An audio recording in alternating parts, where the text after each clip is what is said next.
Bom demais! Seja bem-vindo a mais uma edição do Inspendcast. E você que nos acompanha sabe, aqui nós falamos sobre gestão de empresas, falamos sobre liderança, educação, inteligência emocional e convidado sempre especial. Solta a vinheta!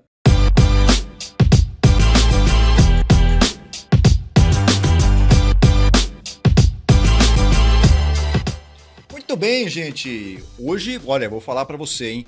Teremos certamente aula não só de RH, como também de branding. Olha, esses convidados que tem aqui hoje, eu tenho certeza absoluta que se você não teve contato com eles, recomendo para vocês buscá-los na rede. Vou começar já trazendo eles aqui, porque eu tenho perguntas provocativas durante o nosso mega Inspendcast de hoje. Primeiro, nosso amigo Richard Eiras. Meu amigo, seja muito bem-vindo, viu?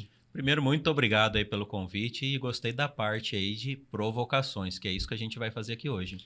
Eu já assisti palestra do Richard e vou dizer, tenho provocações para você aqui e ele também vai deixar provocações para os nossos participantes, nossos convidados, nossos RHs que estão sempre na audiência aqui, né? Com certeza. Fica aí que tem muita coisa boa. Boa. E o nosso querido Rafa Cunha, que também já virou quase que co-apresentador comigo aqui, né, Rafa? Olha, já estou mal acostumado já aqui, né? Então, bom demais estar aqui com você, com esse podcast e com o meu amigo Richard Eiras. Muito Um bom. prazer, inclusive, hoje estar conhecendo ele pessoalmente aqui por meio do seu podcast. Boa. Gente, se somar aqui a quantidade de seguidores que essas feras têm aqui, eu tenho certeza que vai passar de 1 milhão. Tenho certeza. É bastante gente. Não é? É um bando de doido, né? É um bando de doido, né? Mas, ó, eu sou seguidor de vocês e, assim, aprendo muito. E, recentemente, Richard, eu tive a oportunidade de assistir uma palestra sua.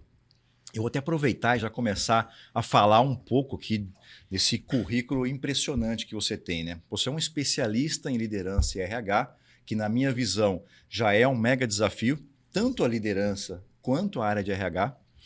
Palestrante, mentor, um dos principais top influencers de RH do Brasil.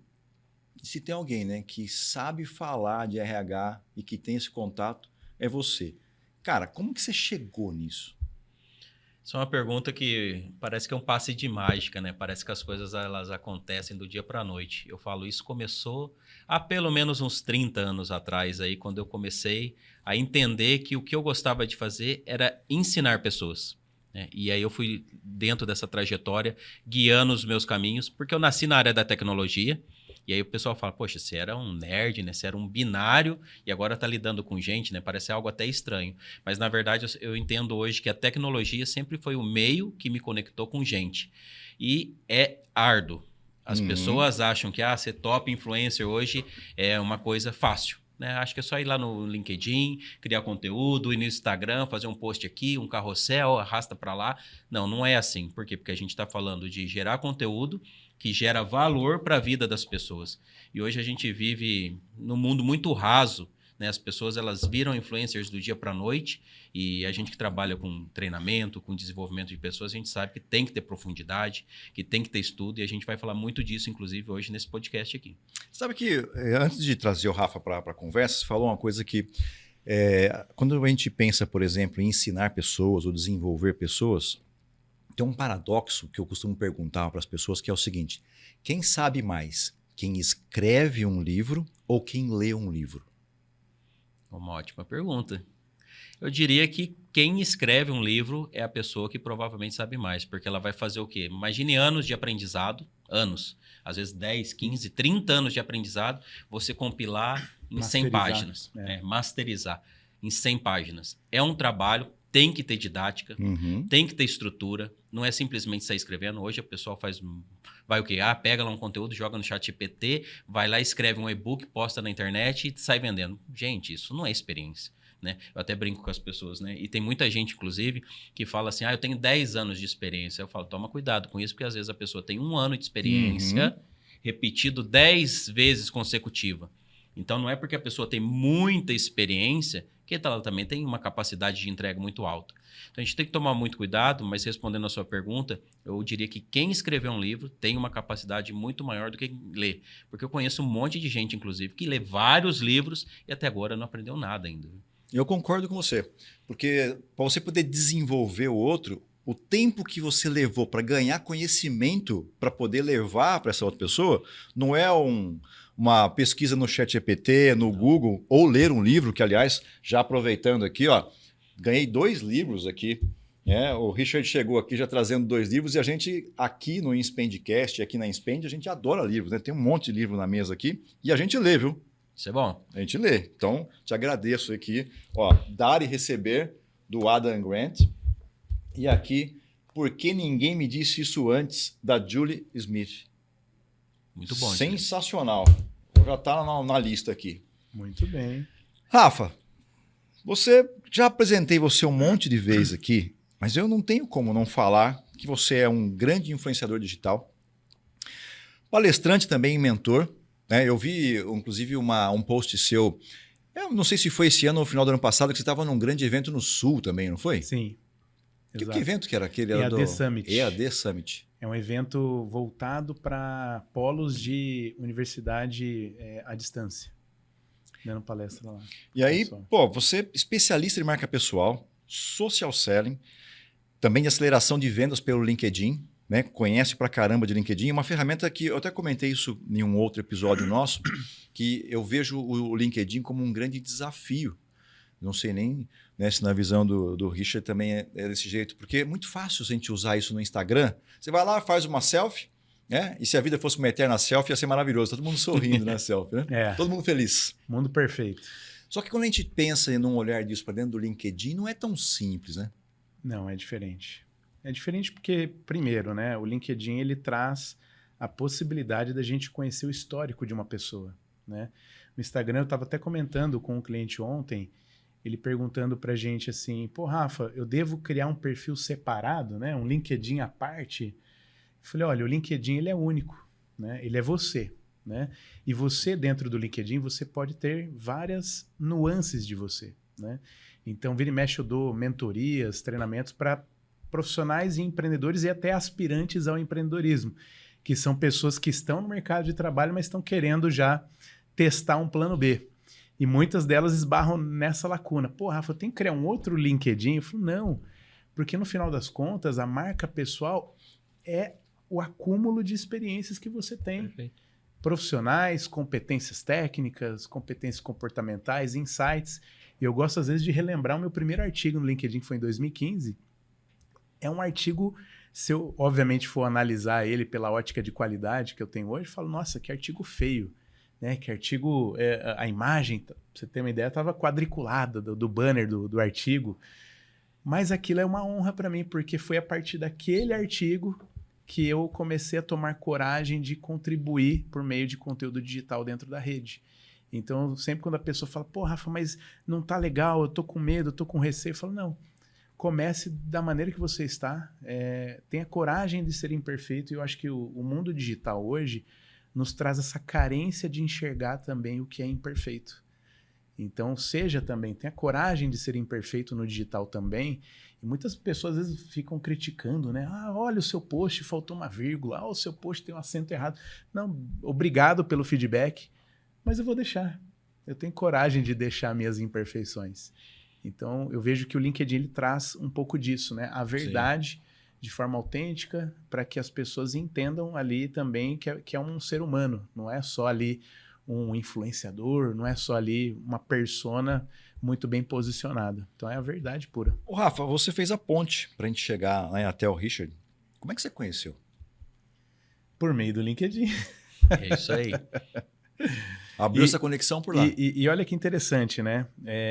O Richard, não sei se ele vai se recordar, mas ele foi extremamente importante para minha carreira dentro do LinkedIn, dentro do digital. Porque ele foi a primeira pessoa... Casos de LinkedIn. Ele foi a primeira pessoa que me colocou numa live no LinkedIn. Eu fui convidado dele, eu aceitei, obviamente, fui muito honrado pelo convite.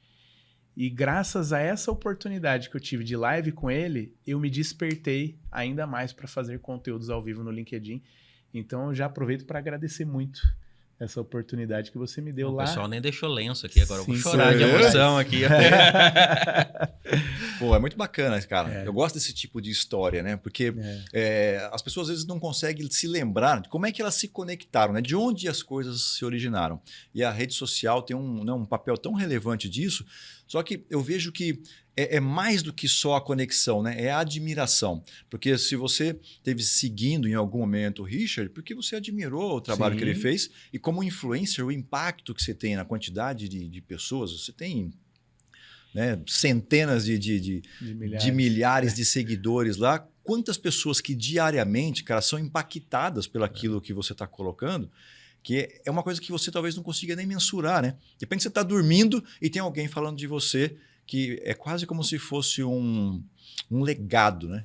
E tem uma coisa que é curiosa aí, que assim, às vezes a gente se limita ao número de seguidores que a gente tem na rede, mas isso é muito maior. Porque imagina uma pessoa consumindo meu conteúdo lá dentro do LinkedIn e por causa de uma coisa que ela viu, e são vários casos que eu já tenho relatado, que a pessoa viu, ela mudou a carreira dela. Ela mudou a forma do comportamento dela. Isso é exponencial. Por quê? Porque eu não mudei só ela, eu mudei o ambiente dela, eu mudei o ambiente que ela vive, talvez mudei pessoas que eu nem conheça. Então a gente tem que tomar um cuidado, porque, como eu falei anteriormente, tem muita gente indo para a rede hoje, principalmente para o LinkedIn. O LinkedIn agora está trazendo, inclusive, influencers de outras plataformas lá para dentro, né? Então está virando uma grande avenida, né, para o pessoal navegar, e tem que tomar muito cuidado. Eu falo assim, consuma aquilo que faz sentido para você, consuma aquilo que agregue para você e não o que todo mundo está consumindo. Então, tome um pouco de cuidado, porque o LinkedIn, de uns tempos para cá, virou uma vitrine, né, muito atrativa, muitas pessoas fazendo negócio, compartilhando conteúdos, mas tenha essa percepção para você não ter uma intoxicação de tanta informação que você quer consumir. Né? Porque hoje, para criar um conteúdo, qualquer pessoa hoje cria um conteúdo, mas será que tem gente criando coisas que são realmente relevantes? Essa é a pergunta. Né? Será que todo mundo que você está seguindo é relevante? Será que aquela pessoa agrega realmente para você, ou para o seu negócio, ou para a sua carreira? Essa é uma pergunta que eu deixo para o pessoal que está assistindo e ouvindo a gente aí também. E muito bom esse ponto que você trouxe, porque a gente percebe que existe nas redes, principalmente nas redes, não dentro do LinkedIn especificamente, mas mais nas redes como o Facebook, que algumas pessoas ainda usam, o Instagram, ou seja, um TikTok, influencers que não têm bagagem sobre o que estão falando e geram um monte de gente seguindo aquele tipo de informação e de conteúdo e de comportamento que não tem nenhuma relevância. Mas as pessoas acreditam. Né? E compram cursos dessas pessoas. Tem um ponto aí que eu quero acrescentar sobre isso, tá? Que é a questão da autenticidade. Eu acho que a gente está num momento, ainda mais com o advento da inteligência artificial, num momento em que a autenticidade ela vai ser extremamente relevante, principalmente para o digital. Por quê? Porque é isso, né? Eu acompanho muito os principais influencers do LinkedIn e vez ou outro reparo em pessoas-chave que começam a estourar dentro da rede, né? Saiu lá de 10, 15 mil seguidores, foi parar em 100 mil em poucos meses, né? E aí eu sempre vou estudando, como acabou sendo a minha área de atuação, como hoje eu promovo muitos empreendedores, líderes de empresa para se tornarem influentes dentro das suas áreas, eu começo a perceber, e aí agora recente, uma das principais plataformas de influenciadores digitais, que é a Favicon, ela lançou um recurso de verificação de autenticidade. Ela analisa, por meio de inteligência artificial, analisa mais de 100 conteúdos da pessoa e analisa vários padrões.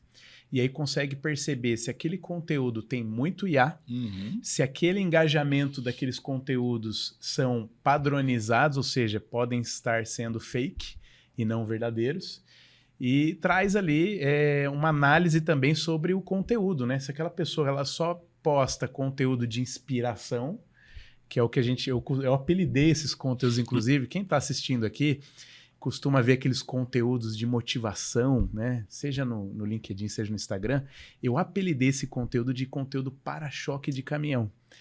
Tudo bem que é meio depreciativo para alguns, né? Mas eu costumo dizer que faz parte da estratégia de quem quer crescer ter, sim, alguns conteúdos para choque de caminhão. Mas não todos. E aí a gente começa a perceber que tem criadores de conteúdo na rede que só postam esse tipo de conteúdo. Ou seja, ficam ali na superficialidade, usando praticamente ali uma percepção genérica das pessoas a seu favor para ganhar engajamento e que no final das contas não tem conteúdo relevante de verdade. Exato. E aí, pegando esse gancho, né, eu queria trazer aqui, quando eu comentei, né, que tem um monte de gente que está influenciando pessoas sem bagagem. No seu caso, você fala de RH e você tem experiência de RH. Eu costumo falar que, assim, eu ensino aquilo que eu vivi, mas eu vou te ensinar somente aquilo que funciona. E é o que é mais difícil hoje, tá? E aí vai ficar provocação pra galera que é do LinkedIn e o povo vai aparecer um monte de hater. Eu amo você, hater, tá? Fica aí. O que acontece? Hoje, dentro do LinkedIn, tem uma galera que não vai gostar do que eu vou falar agora e tudo bem, come um chocolate depois que passa, tá bom? Um monte de top voice, eu tenho um monte de amigos que são top voices e são influencers maravilhosos. Mas no LinkedIn hoje também tem vários que receberam lá a insígnia, né?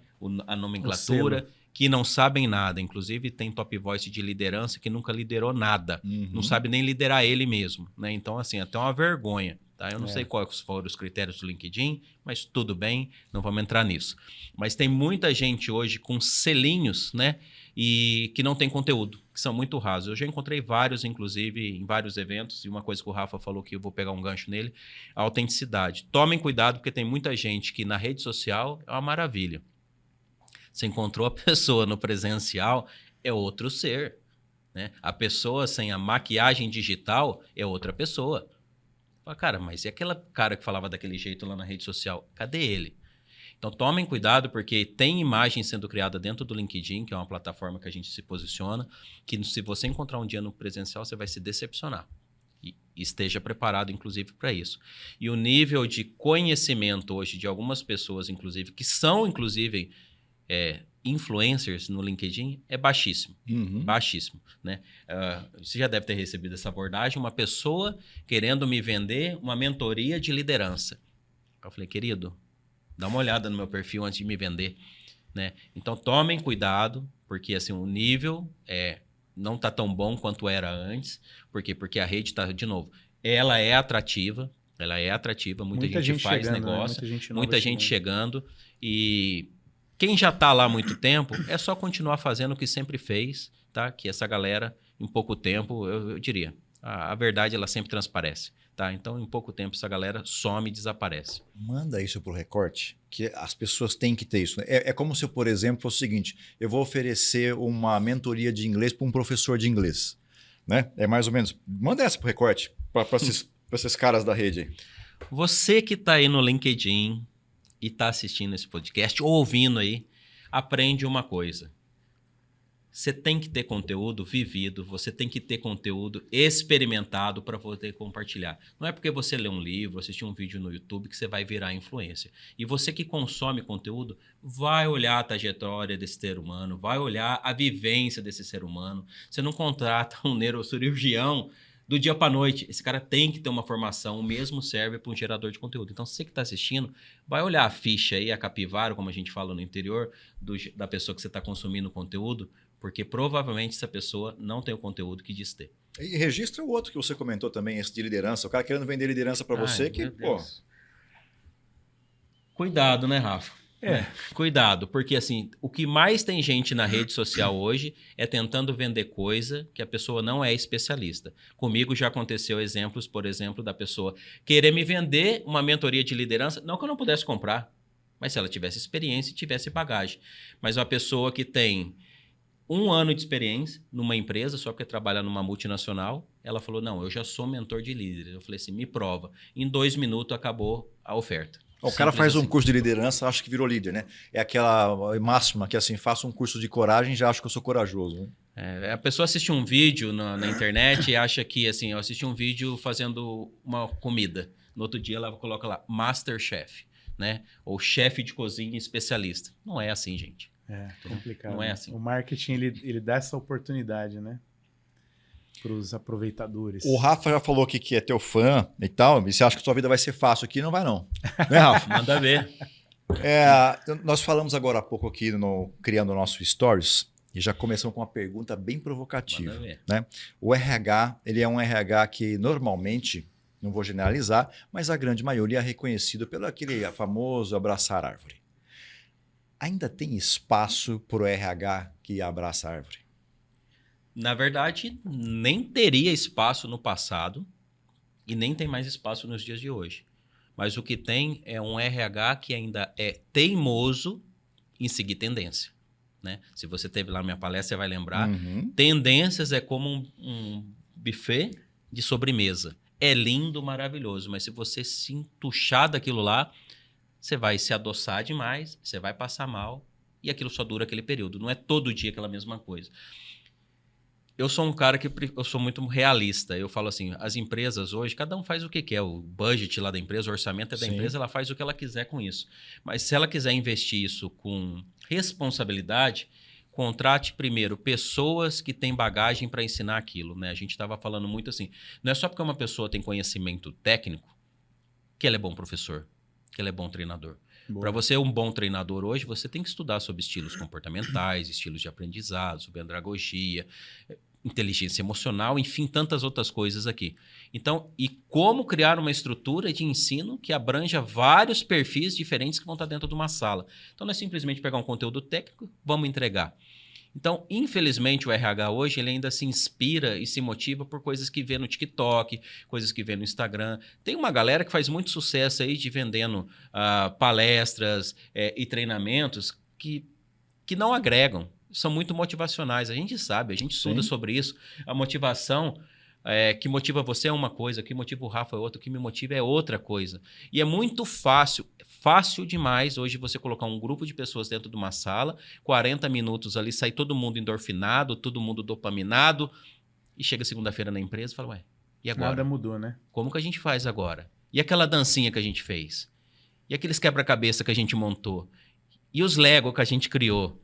E agora? Não vai funcionar. Então o RH tem que parar de ficar esperando também o lugar dele numa mesa. A gente fala muito sobre RH estratégico. Parar de ficar esperando o gestor, o CEO, o tomador de decisão da empresa chamar ele para sentar na mesa. Ele tem que chegar lá e puxar uma cadeira e sentar. Tem que ser protagonista. Tem que chamar.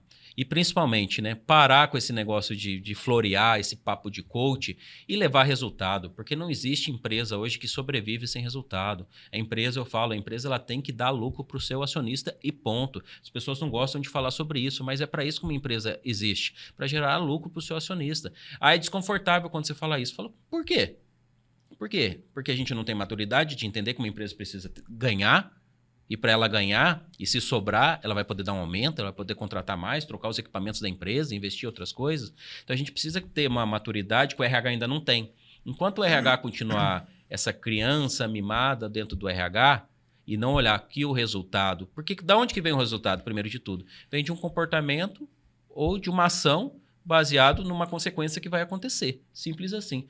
O RH fica lá sentado, dentro da sua sala, como eu falei naquele dia na palestra, com a bunda quadrada, sentado na mesa, parecendo o Bob Esponja de bunda quadrada, não levanta, fica lá dentro do ar-condicionado, mexendo lá no seu RP preferido, não conhece o chão de uma fábrica, não conhece uma operação, não conhece o setor de vendas, não conhece o call center, não conhece nada. E aí lá de dentro, olhando no computador, quer mudar a operação. Não vai acontecer. Não vai. Sinto muito você, RH, mas você vai precisar andar dentro da empresa, vai precisar conversar com as pessoas, vai precisar se envolver e levantar essa bunda da cadeira. Eu penso muito parecido contigo, né? E aí, eu não sei se de repente tem a ver, eu resolvi ter todas as profissões que as pessoas odeiam, né? Então eu fui de TI, você também. Eu fui vendedor, que as pessoas costumam também odiar. Coach, que as pessoas também costumam odiar. No Brasil, né? No Brasil. O vendedor também é no Brasil. Porque lá fora, aquilo que eu estava falando ontem, culturalmente lá fora é outro reconhecimento, né? Para a área comercial. Professor, Então, assim, tudo aquilo que as pessoas... E agora CEO, né? Não tem coisa mais odiada que o CEO. Todo mundo é CEO agora, né? E as pessoas odeiam, né? Porque você tem que tomar um monte de decisão que nem sempre é popular. Aliás, não. A maioria não são. Se fosse popular, seria tomada pelo próprio líder direto, né? A impopular fica para você, que são as decisões mais difíceis. Então, será que para a gente, por exemplo, que veio dessa área mais racional, não é mais fácil de entender essa questão de, sabe, de tomar as decisões baseado em dados e pensando muito mais em resultado do que especificamente nas pessoas? Não que a gente não pense nas pessoas, mas que o resultado a gente vê isso antes. Será que não é mais fácil para nós por conta dessa origem? Não, eu diria que não, porque assim, temos mais janeiros, né? Somos jovens há mais tempo, né? Vamos dizer assim, né? O que acontece? As pessoas, elas estão ficando preguiçosas no que quer dizer, no pensar. As pessoas, há 30, 40 anos atrás, para você construir algo, você tinha que raciocinar, você tinha que pensar, desenhar. Quem nunca rabiscou num papel para ver como que ia ficar um projeto? A gente fazia isso. Hoje as pessoas não, elas vão lá, colocam numa inteligência artificial, colocam dentro de uma ferramenta e sai quase pré-pronto, né? É quase um projeto miojo, né? Vai lá rapidinho. Sim. Então, assim, as pessoas elas não estão tendo mais essa capacidade criativa que tinha no passado. E havendo a necessidade de ser criativo e a oportunidade, não são. Quantas oportunidades, por exemplo, dentro da Inspend hoje não tem abertas para as pessoas, só se elas forem criativas e elas forem ativas, elas não podem criar coisas novas. Vamos esperar o Cris chegar e falar assim, gente, tem um projeto novo aqui? Não, a gente precisa criar oportunidade dentro do que já existe dentro da empresa. Qualquer empresa hoje, se você olhar qualquer empresa, desde a pequena, média ou grande ou multinacional hoje, tem oportunidade sobrando. O que acontece? As pessoas esperam a oportunidade chegar na mesa. Oportunidade é igual dinheiro. Elas trocam de mão. Se você não pegar, vai para outra mão. Então, quando a gente fala de um RH que não está pegando uma oportunidade, está indo para uma outra área. E as pessoas hoje, infelizmente, a gente tem que ser realista, a gente tem que ser adulto para falar dessa maneira, as pessoas, infelizmente, hoje elas querem o resultado com o mínimo de esforço. Isso não acontece. Acontece nas copy. Não acontece. Né? Só no copyright consegue fazer isso, uma edição de vídeo, nos vídeos que o pessoal edita no CapCut, aí que estão ficando craque, né? Mas assim, na vida real não existe. Para estar aqui num podcast, cara, você tem que se preparar. Para estar aqui num podcast, você tem que ter bagagem. Para você estar dando uma aula, você tem que estudar. Você tem que ter, ser especialista naquilo que está falando. Então, as pessoas hoje elas querem o palco, mas elas não querem viver os bastidores. Elas querem o destino, mas não querem a jornada. Isso não existe, tá? Infelizmente não existe. Ô, Rafa, agora tem um ponto aqui, né? Eu tô uma crença muito parecida com a do Richard, mas como que a gente pode, por exemplo, levar isso para a rede sem perder seguidores ou ganhar muito haters? Porque é uma visão que a gente, certamente, se a gente fala isso abertamente, nem sempre vai ser bem visto ou bem aceito, né? Porque é contra uma série de coisas. Como que a gente faz para poder se posicionar com isso na rede? É interessante a sua fala, Cris, porque assim, um dos princípios da construção de uma marca pessoal relevante no LinkedIn é justamente você ter a coragem de assumir a sua postura. Para você agradar aqueles que valorizam as suas ideias, os seus valores, né, as suas crenças, e despistar aqueles que não se identificam, né? E eu costumo dizer para os nossos clientes, alunos e mentorados, que o hater ele é um termômetro que você está no caminho certo. Quando aparece hater, é porque o seu conteúdo está muito bom, está com bom alcance, então ele costuma ser um bom termômetro. E ali, quando o hater vem no seu conteúdo fazer um comentário ácido, coisa do tipo, enquanto ele não te desrespeitar, você pode aproveitar aquele comentário para ser ainda mais construtivo, ainda mais provocativo e gerar diálogos relevantes dentro da rede. Porque eu sinto que hoje está faltando muito disso. Muita gente faz só um comentáriozinho aqui e acolá, né? Agora, o conteúdo que é bacana mesmo, interessante, é aquele conteúdo que gera polêmica, gera discussão, gera conversa, e você tem que estar disposto a enfrentar isso, né? Você tem que estar ali preparado para o hater, né? Então, tendo a filosofia de que o hater é um termômetro que você está no caminho certo, não tem erro, vai dar bom. Você está dizendo o seguinte, que seria bom para a rede a gente transformar os seguidores em perseguidores? Então, aí que tá. A gente sempre vai ter uma dicotomia. É. A gente vai ter sempre quem nos defende e vai ter quem nos ataca, né? E é interessante você observar esse comportamento, né? Muitos conteúdos que eu posto, às vezes, ali, traz ali uma certa provocação e de um lado você vê pessoas te atacando, do outro você vê pessoas te defendendo, né? Então, você não vai agradar todo mundo. Então, quando você entende que o seu conteúdo não precisa agradar todo mundo, e nem a maioria, mas se tiver correspondente àquilo que você acredita, aquilo que você valoriza, tem que ser postado. E tem uma categoria que você não identificou ainda no LinkedIn, que é o semi-hater. Semi-hater? Ele é meio hater e meio seguidor. Que, pasme, de vez em quando aparece esse ser humano e ele fala assim, ó, eu não gosto do seu conteúdo, não gosto da forma que você fala, mas eu fico aqui porque eu aprendo. É absurdo, né? Então, assim, se você se posiciona, não adianta, né? A gente não vai agradar todo mundo e se você quer influenciar, você não vai conseguir influenciar todo mundo. Exatamente. Não tem jeito. Não tem jeito. O grande erro é que as pessoas hoje nas redes sociais e no LinkedIn o pessoal está se perdendo também, é que você quer falar para todo mundo. Eu, Richard, não quero falar para todo mundo. Eu quero falar para o cara da liderança e eu quero falar para o cara do RH. Só. E nem é para todos do RH, nem é para todos da liderança, né? Não. A pessoa tem que ter a mentalidade sintonizada com a sua para entender e valorizar. Por quê? Porque se eu tentar falar para todo mundo, cada hora o meu conteúdo vai estar de uma maneira. Uma hora eu vou estar falando de abacaxi, outra hora de maçã, daqui a pouco estou falando de outra coisa. Mas o que ele está falando? Né? Então, você perde a sua autenticidade. Então, dentro da rede, e principalmente, não desistir, porque vai ter conteúdo, né? Que a gente fala, né? Flopar, né? Entendeu? Vai ter conteúdo que, por você ser tão autêntico, que vai parecer, fala assim, nossa, mas ninguém se identifica comigo?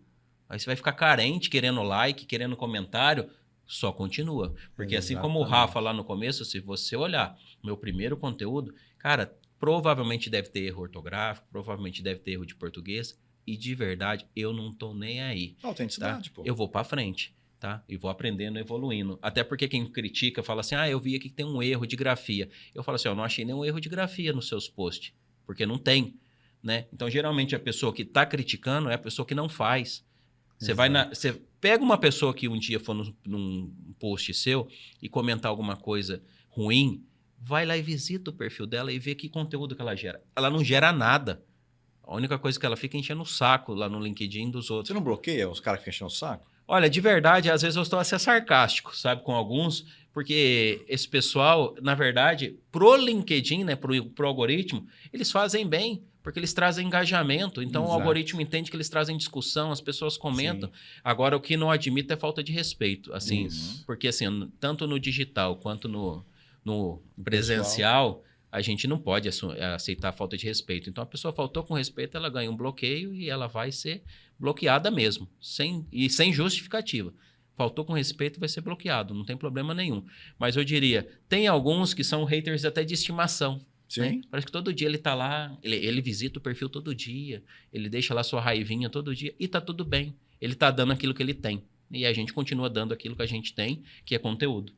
E essa filosofia que eu acredito muito. A pessoa que traz uma polêmica, uma crítica, ela está dizendo mais sobre ela do que sobre a gente, o nosso conteúdo. Sabe como é que eu vejo a rede social? É como se eu pudesse pegar uma webcam e colocar no seu quintal. Então, quando eu começo a seguir você, eu coloquei essa câmera lá no seu quintal e passo a ver tudo que você está fazendo. Se eu comecei a enxergar que assim, putz, você está fazendo muito churrasco, está me incomodando, você está com uma sunga na piscina que eu não... Pô, fecho minha câmera, não entro mais naquele quintal, entendeu? Sim. Eu acho que é o melhor jeito de eu não entrar. Mas as pessoas não conseguem.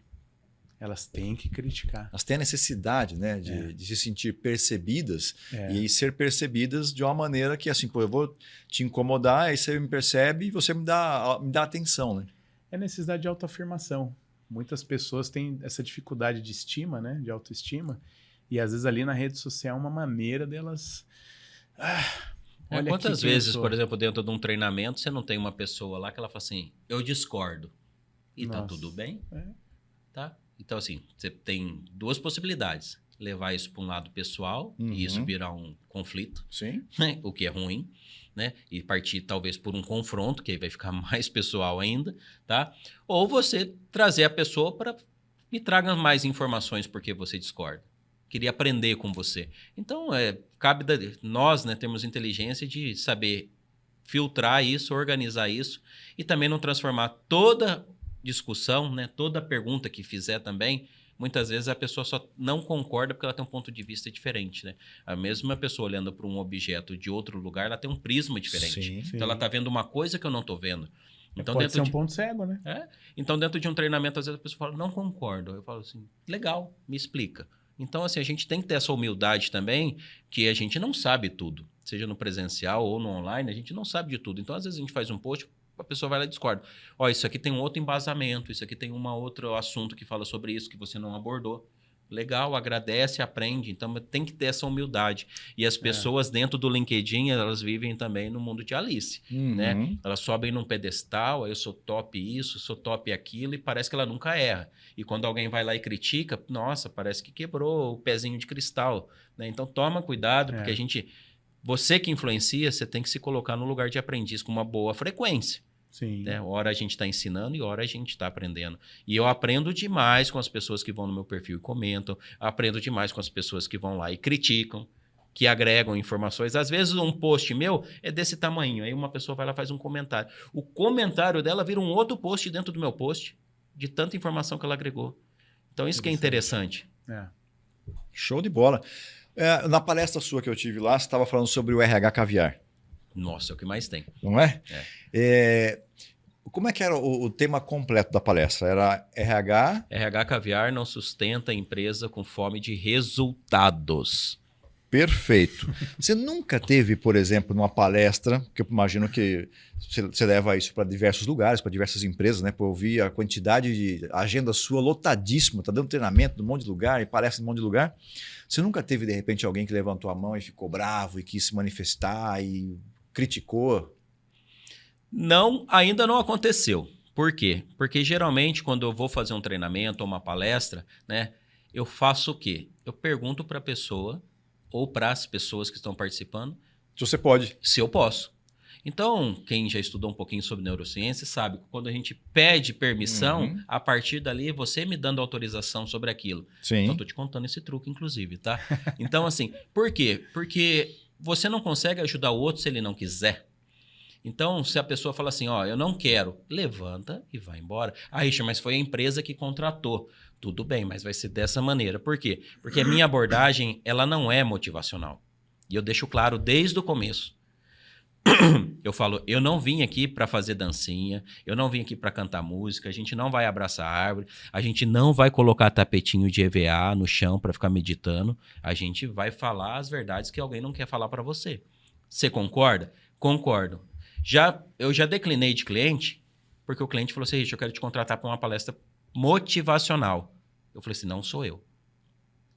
Eu tenho outras pessoas que eu posso te indicar. Não sou eu. Ah, eu queria que fizesse um negócio assim, assim, assado. Eu falei, legal, eu entendo a sua necessidade. Não sou eu. Por quê? Porque a minha pegada, né, minha forma de trabalhar é prática. Né? O meu lema é o simples, bem feito, é extraordinário. Tem até uma imagem de um prato de arroz, feijão e ovo, né, na sua palestra lá. Então, assim, muita gente hoje gourmetizando, muita gente criando processos longos, falando bonito, né? Enfeitando. Como que você vai falar para uma pessoa que está lá no operacional de fábrica sobre Management 3.0? Ela vai lá em Marte, a cabeça dela. Entendeu? Ela não vai entender nada. Você vai chegar lá e falar assim... Ah, o RH não liberou o budget. Essa pessoa vai bugar. Você tem que falar a língua dela. Você tem que falar a forma que ela vai entender. Porque quem dá um treinamento, quem está fazendo uma palestra, a responsabilidade de comunicar de forma clara é sua. Se as pessoas não estão te entendendo, a culpa é sua. Né? Então, quando eu trago isso dentro da palestra que você assistiu, inclusive, eu trago da forma mais simples. Por quê? Porque é o meu papel como comunicador fazer com que a maioria das pessoas que estão me ouvindo, que estão me assistindo, possam compreender. E é assim que tem que funcionar. Por que você acha que tem tanta resistência, então, para o RH? Porque eu acho que assim, o RH, a gente fala, né, Rafa, há muitos anos que o RH tem que ser estratégico. Acho que uma das coisas que eu mais ouvi nas palestras dos últimos talvez 10 anos. RH estratégico, RH estratégico, RH estratégico. E por que ele nunca fica estratégico? Por que tem tanta resistência de começar a entender que sem resultado não existe empresa, não existe pessoas? Primeiro assim, o que é estratégia? Quando eu falo assim, eu quero um RH estratégico. Primeiro assim, a maioria dos RHs hoje, né, salvo uma minoria, é estratégico, mas a maioria dos RHs ainda são DP. O cara tá lá fazendo folha. Foco na burocracia. Ou o cara tá respondendo pro gestor, pro CEO, pro dono da empresa, sei lá qual que é a nomenclatura, parece que é um secretário De luxo, adjunto né? do chefe. É isso aí. Entendeu? De novo, o RH não olha para a operação, o RH não sabe quais são as dores, o RH não visita as áreas da empresa. Como que e o RH nem sabe o que é estratégia. Se você perguntar para a maioria dos RHs da empresa hoje, qual que é o faturamento esperado da empresa? O RH fala assim, não sei, meu chefe que sabe disso. Qual que é o crescimento que vai ter que ter de contratações aqui para a gente chegar nessa meta? Ah, mas se eu não sei nem a meta, como que eu sei quantas pessoas vai contratar? Então, assim, o RH ele precisa ser mais curioso. Ele tem que ter um pouco mais de, que a gente fala, né, dessa curiosidade. E também, se a informação não está chegando, ir buscar essa informação. De novo, é puxar a cadeira.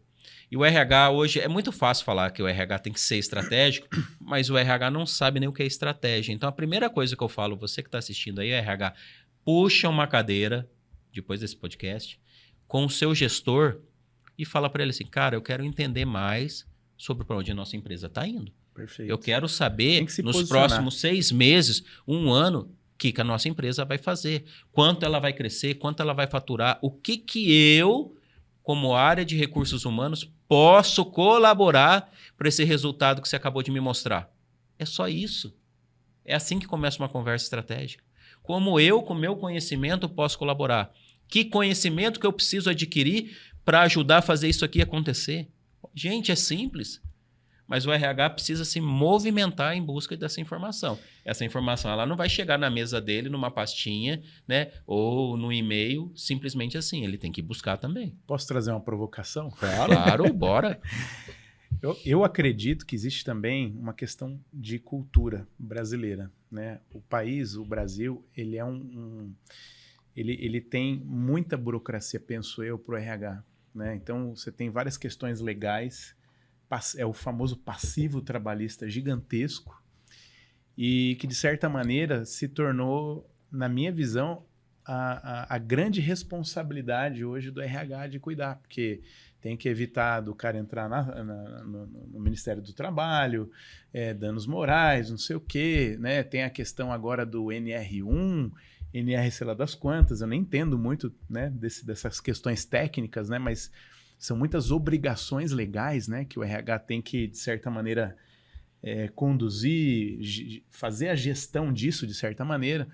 Então, eu acredito muito também que o Brasil não facilite a vida do RH para ele ser mais estratégico, acredito eu.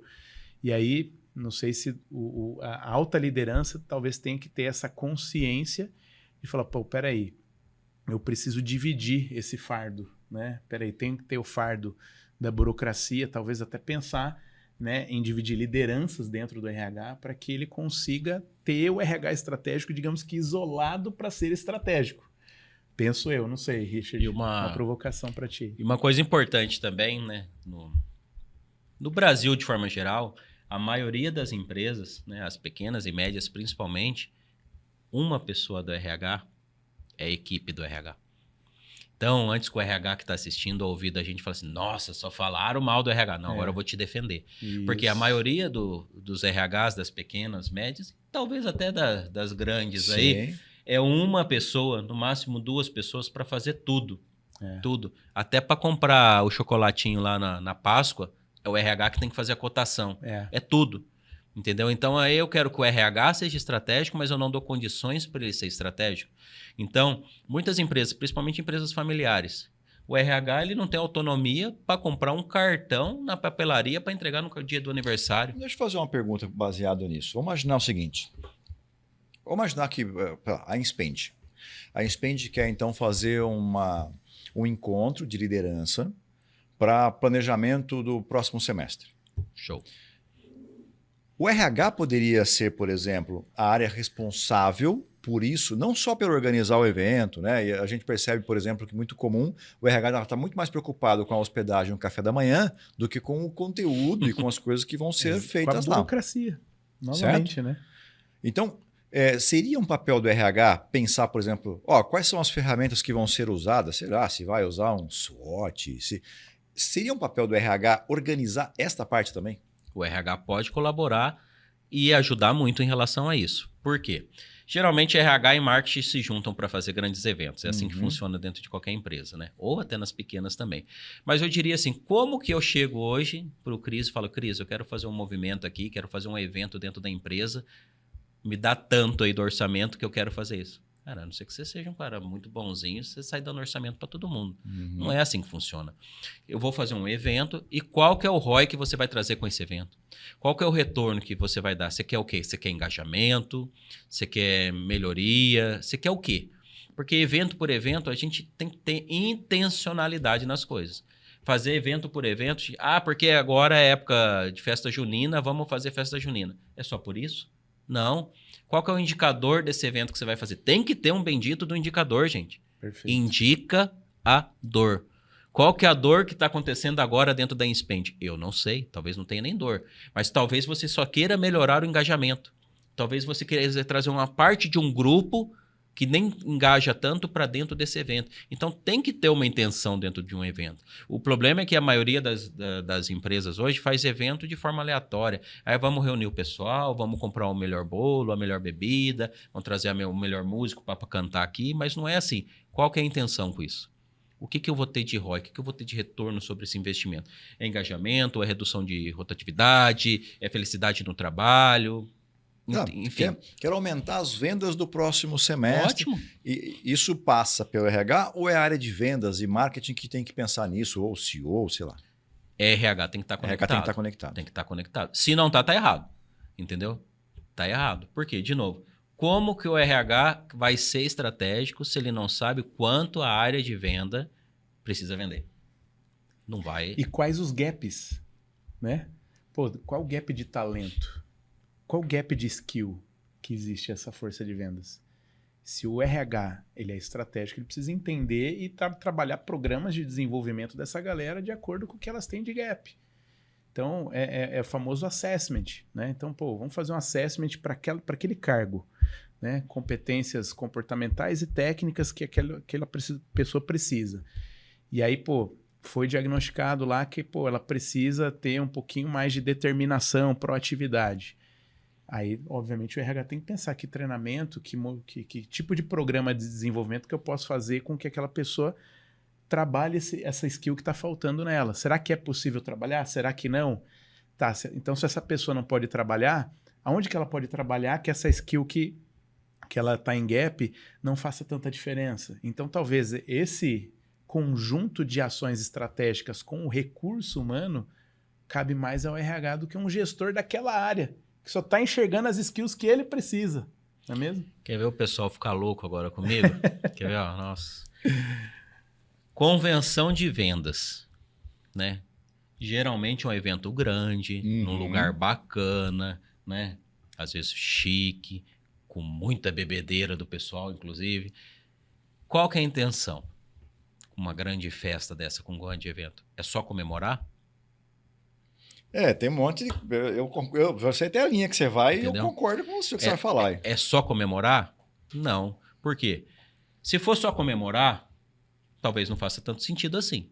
Exato. Por mais que a gente goste de festa, a gente ama a festa, sim. Mas qual que é a intenção? Talvez, de novo, por isso que o RH tem que estar conectado. Parte do evento seja comemoração, mas parte do evento tem que ser o quê?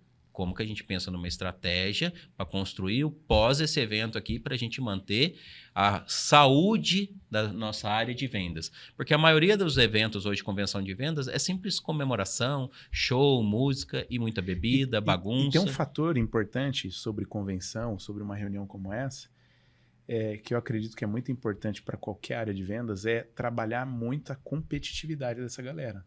Tem que ser carnívoro, né? Então, assim, vai ter premiação nessa convenção? Então, lá de 10 vendedores, 2 vão ganhar, os 2 melhores vão ganhar algum prêmio, é um prêmio que os outros 8 vão ficar puto da vida e falar, não, o ano que vem sou eu que vou ganhar. Então, existe esse fator que é a gamificação. Na área de vendas, se não tiver gamificação, se não tiver premiação, reconhecimento, não vai gerar competitividade. Não gerou competitividade, o que vai acontecer? Zona de conforto. Reconhecimento e penalidade ou só reconhecimento? Olha, na área de vendas, eu costumo dizer o seguinte, se a pessoa tem as skills, as soft skills de vendas ali, o reconhecimento do outro vai ser a penalização dela. Agora, se ela não tem, aí teria que rever mesmo, né, a realocação ou desenvolvimento das skills desse profissional. Eu mesmo fui um cara que eu trabalhei 7 anos numa multinacional norte-americana, que quando eu decidi tomar a decisão de pedir minha demissão dessa empresa, foi uma empresa fantástica para minha carreira, foi muito baseado numa premiação injusta. Que a pessoa ganhou num sorteio, sendo que eu estava muito à frente dela em termos de resultado. E ela ganhou no sorteio. Azar de quem não tem sorte, pô. Né? Não é? Azar de quem não tem sorte. Então, veja, para mim foi uma punição. Ou seja, se o profissional é de alta performance, foi justo, né? Não. Se o profissional é de alta performance, só dele não ser o reconhecido, ele já se sente punido. Sim. Entende?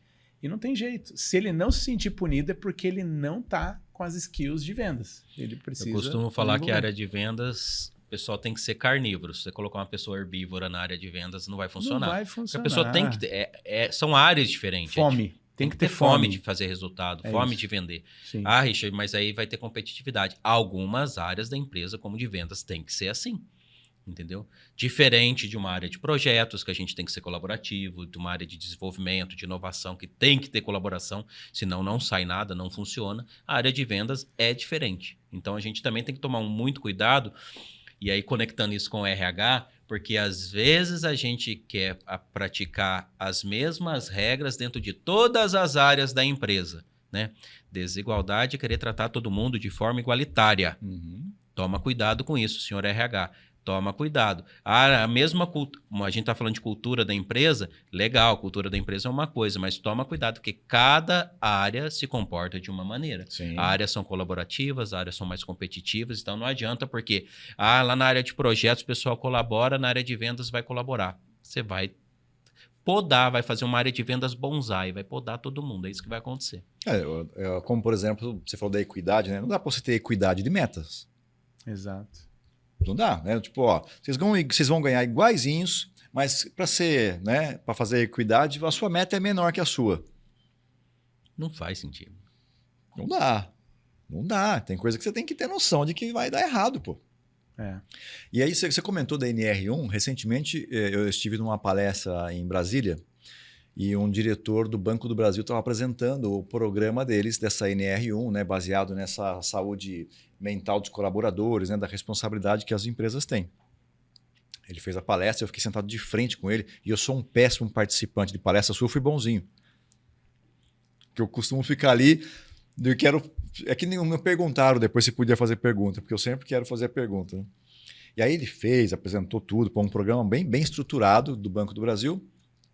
Só que na mentalidade deles é o seguinte, se você suporta mais meta que o Rafa, você vai ter uma meta maior. Que é o que nós falamos agora de equidade. Cara, desculpa, não dá, porque vai começar a empresa vai começar a ter uma régua cada vez mais baixa. Porque você vai se sentir injustiçado e vai descer a sua. Mas é aquela velha história. O que tem mais meta, ele vai poder ter um potencial de ganho maior? Essa é a questão. Porque aí, eu vou dizer para você, profissional de alta performance, ele é ligado a desafio. Sim, sim. Né? É isso aí. Então, se ele tem um desafio maior, ele quer entender que aquele desafio maior vai fazer com que ele ganhe mais do que o outro. E aí tá tudo certo. Mas não foi a esse recompensa cenário tem que estar desenhado, alinhado. entendeu? E aí eu falei para ele o seguinte, na NR1, a empresa responsável pela saúde mental dos colaboradores. Quando eu levantei a mão, falei para ele, enquanto você fazia a tua palestra, você viu quantas doses de café eu tomei? Porque tinha, sabe, um coffee bem próximo. E aí era um espaço dentro do shopping, lá em Brasília, daquele shopping nacional e tal. Ele falou, não percebi. Eu falei, eu tomei 5 doses de café enquanto você fazia a sua palestra. 4:30 da tarde. Você acha que eu vou dormir bem? Ele falou, não. Eu falei, e se eu não dormir bem, amanhã eu vou estar bem? Ele falou, provavelmente não. Eu falei, e como que a empresa minha pode ser responsável por essa minha atitude? Nossa. As bets. As bets. Sim. Pô, tem um monte de gente viciada em bet, o cara tá devendo. Tigrinho, né? Tigrinho, tá Meu lá Deus todo do céu. endividado, e aí com essa dívida que ele tá, pô, ele tá trabalhando, às vezes viciando os outros, e o cara tá preocupado com as coisas e tal. Como que eu atribuo isso para a empresa? É complicado. Tem resposta para isso, né, Rafa? Eu sabia que eu estava colocando ele numa situação, mas é que não adianta ficar desenhando um cenário, como você trouxe agora há pouco. Depende, né? É aquele cenário maravilhoso, né? De Alice e tal. Pô, cara, Não funciona. Não funciona. Não é assim. Não para de pé. não para de pé. E o RH precisa acordar para isso. Se você for de norte a sul no Brasil, estou falando de Brasil, são realidades totalmente diferentes. Parece que são países Quem já diferentes. andou pelo Sim. Brasil e deu um treinamento, por exemplo, no sul, você sabe que é uma abordagem diferente. Se você vai para o norte, nordeste, é outra abordagem. Então, dentro de um mesmo país, a abordagem de quem é do RH, de quem dá treinamento, da palestra, ela também tem que ser, vamos falar assim, mutante. Você tem que se adaptar Regionalizado, ao né? seu público. Sim. Você não pode pegar o mesmo conteúdo, né? Porque a gente foca muito, tudo acontece em São Paulo ou nos grandes centros. Não, a gente tem que adaptar também o conteúdo, principalmente quem entrega conteúdo de treinamento, de formação, de desenvolvimento humano, tem que sim se adaptar em relação a questões que são regionais. Senão, não tem como as pessoas aprenderem. E não estou falando que um estado é melhor que o outro. São culturas diferentes, hábitos diferentes, enfim. Prioridades diferentes, né? Totalmente, tá? Imagina, por exemplo, um contexto. Recentemente eu tive a oportunidade de fazer uma mentoria com uma gerente de RH incrível. E foi bacana a nossa conversa, porque ela ia fazer um evento para os colaboradores. E aí, nesse evento, então, obviamente, depois ia ter bebida liberada e tal. E aí, assim, na visão dela, seria ideal pagar no Uber para essa pessoa voltar para casa. Na visão do diretor, não. E aí, a nossa sessão foi uma parte baseada nisso. Né? Aí eu trouxe o meu ponto de vista. Eu concordo com o diretor. Por quê? Quantas vezes, e essa pergunta eu fiz para ela, quantas vezes o teu time lá não terminou o expediente e ficou num bar, alguma coisa próximo lá da empresa, ou em alguma região que eles se encontraram, e depois ele voltou para casa? Por que neste dia a empresa tem que ser responsável por pagar o Uber para o cara ir embora para casa? Não, talvez por ele não deveria nem ter o RAP.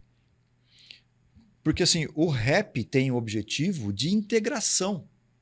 Aí eu falei, bom, me explica um pouco do cenário.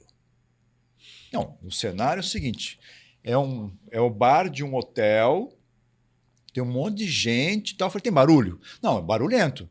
E você acha mesmo que existe integração ou tem panela? Vamos ser muito... Tem panela. Todo lugar, pô.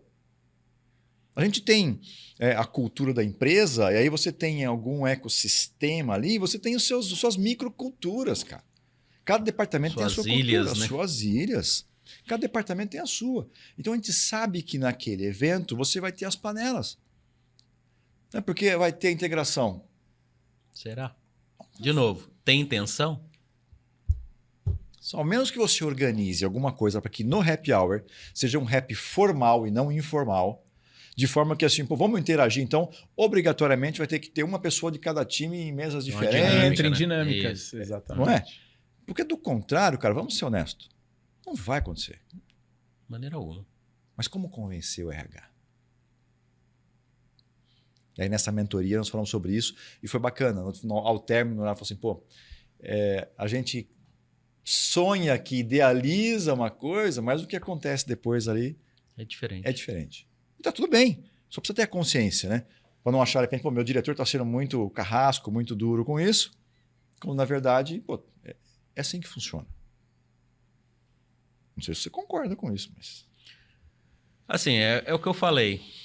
Eu sou muito de ter intenção. Antes, a gente estava conversando até nos bastidores, né? Hoje eu não vou... Eu sempre falo para as pessoas para simplificar. Você entra dentro de um ônibus ou dentro de um avião que você não sabe o destino? Não. Então, mas Você faz isso todo dia, você sabia? Você entra numa reunião que você não tem pauta. Nossa. Você não entra? Você entra numa call online que você não sabe nem o que você está fazendo lá. Você vai para um evento que você não sabe, só porque você ganhou um ingresso, é de graça, né? Eu ganhei, não vou pagar. Você vai. Você não tem intenção, você não sabe o que você está indo buscar lá, você não sabe o que você está indo lá, seja de resultado ou de aprendizado, o porquê que você está lá. Então, se a gente não tem intencionalidade no que a gente vai fazer, qualquer coisa serve. Né? As pessoas precisam começar a se perguntar, por que você vai nesse evento? Porque eu quero isso. Seja para aprender, seja para se relacionar, seja para se conectar, enfim. Vou fazer um happy hour aqui na empresa. Por quê? Por que a empresa, de novo, né? Não somos carrascos, mas por que a empresa tem que liberar um orçamento para fazer? Qual que é a intenção? É só comemorar. Tá, mas com a comemoração, qual que é o resultado? O que vai vir disso?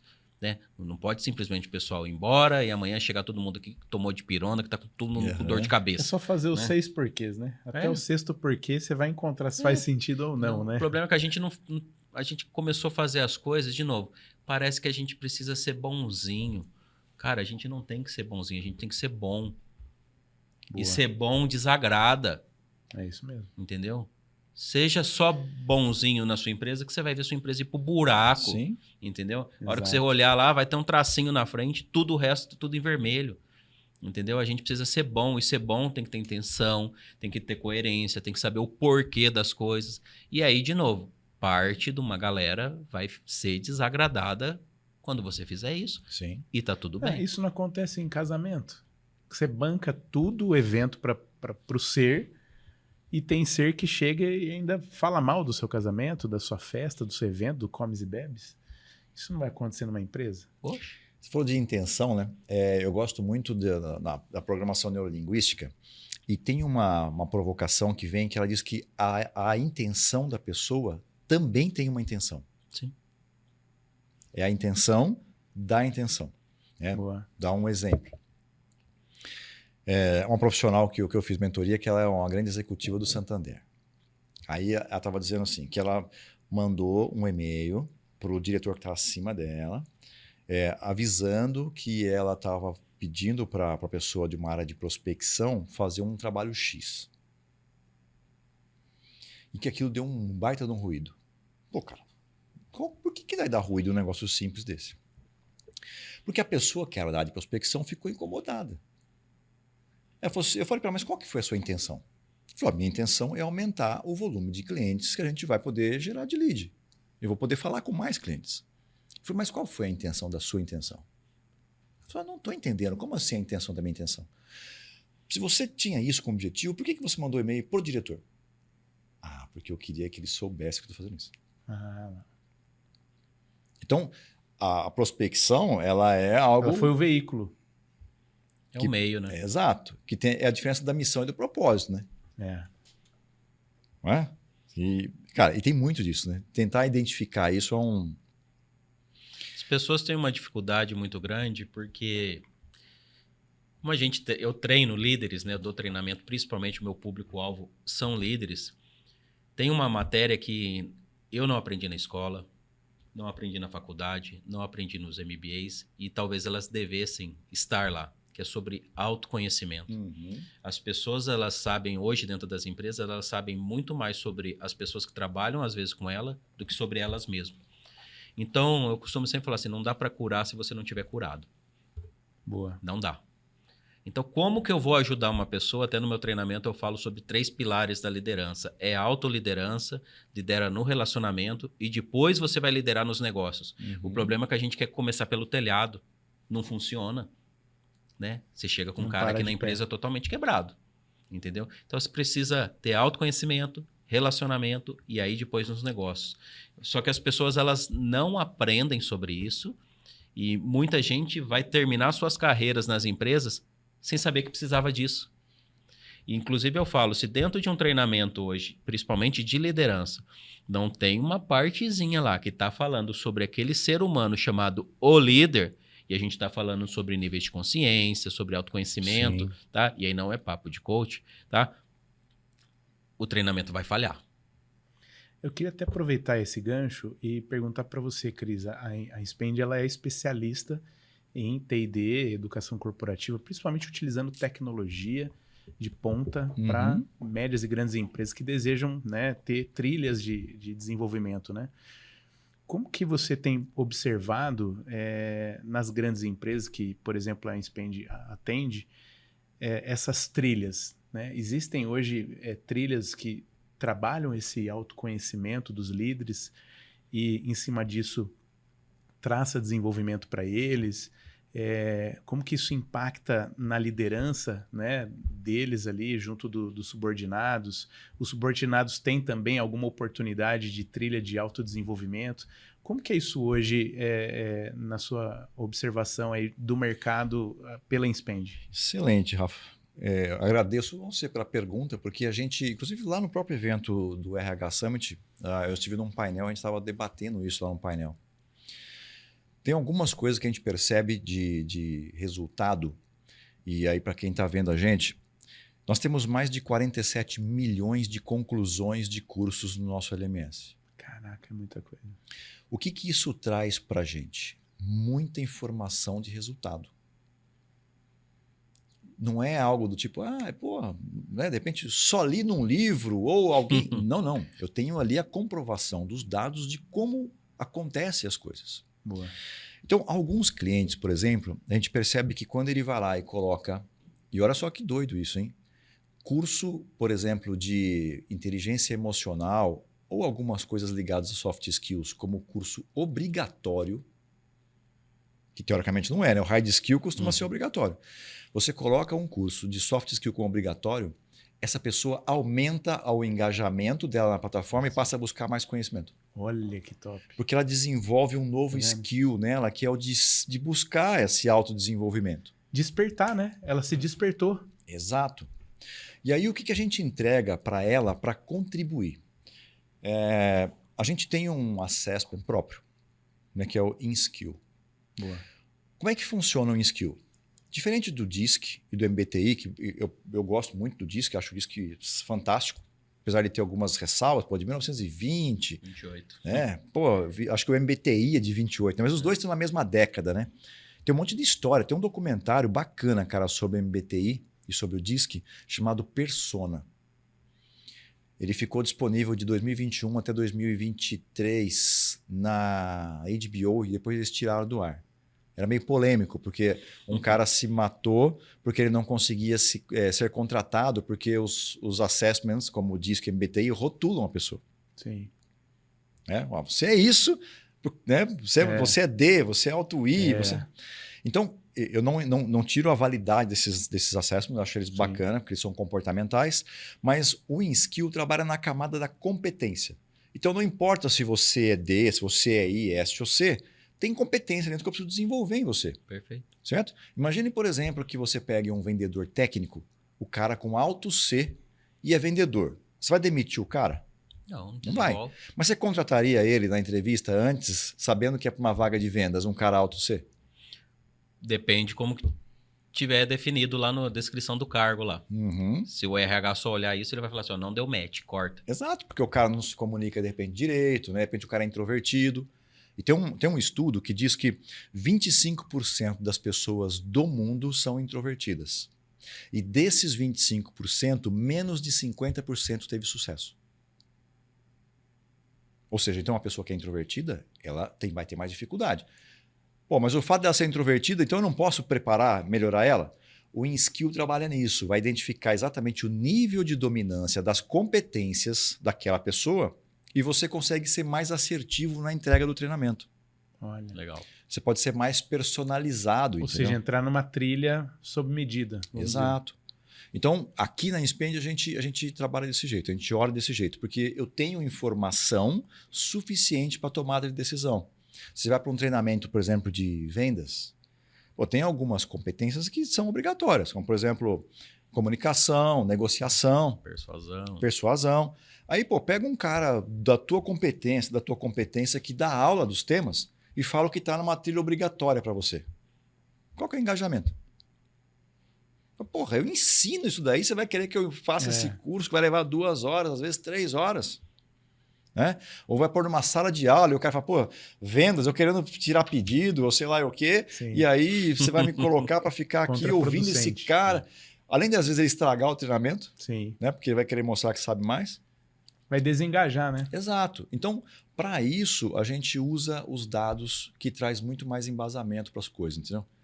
Um assessment que está numa camada acima da camada do comportamento, Top. especificamente da competência.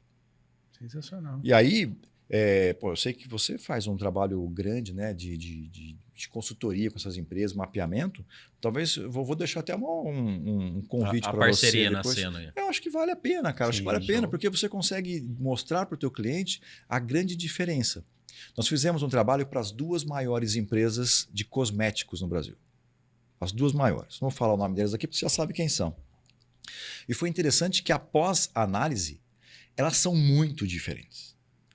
As necessidades são muito diferentes. Valores, cultura. Tudo Uma totalmente ligado em pessoas e a outra totalmente ligado em processo. em processos e resultados. Quem está certo e quem está errado?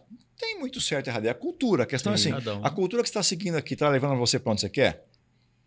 Ah, como empresa sim, mas o cara que é franqueado não está gostando muito. Pô, então nós precisamos fazer um ajuste de rota aqui. Sim. E aí dá quase que para clonar os perfis, entendeu?